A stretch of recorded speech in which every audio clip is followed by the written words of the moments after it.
Hi guys, welcome back to another Spark video. In this STEM video, we're going to be going over the difference between a hydrolysis reaction and a dehydration reaction. So to begin, let's go over two key terms that we need to know. One of them is polymer. So note that poly means many units. So a polymer is something that is made up of many units. It's one large unit made out of multiple subunits. Whereas a monomer is one unit. Notice the keyword mono, as in it is the combination of those monomers, those subunits, those individual subunits that make up polymers. Now both these terms describe organic molecules. So let's start by talking about hydrolysis. Hydrolysis is when you break down molecules into smaller monomers. So you're taking that one large unit and breaking it down into your subunits. And for a hydrolysis reaction, we use water molecules. And a good way to remember this is the keyword hydro in hydrolysis. So we use water molecules to break polymers. Now, hydrolysis reactions don't have a byproduct.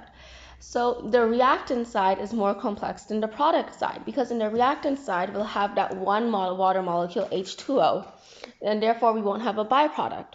And hydrolysis reactions are called decomposition reactions because you're breaking down or decomposing those polymers.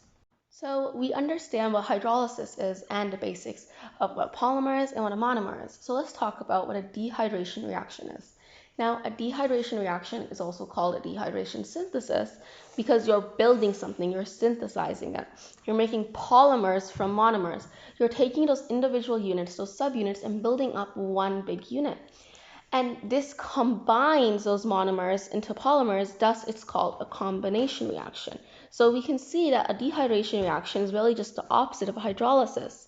And since we mentioned that in a hydrolysis the reactants are larger than the products or more complex, then we can conclude that in a dehydration reaction the reactants are smaller than products. This is because you take out a water molecule. So when you're forming those, when you're taking those monomers and forming that polymer, you're taking out water, so you're dehydrating it. So there's going to be a byproduct, and that byproduct is going to be a water molecule in the product side. So in the reaction or the equation, there's going to be an H2O molecule in the product side.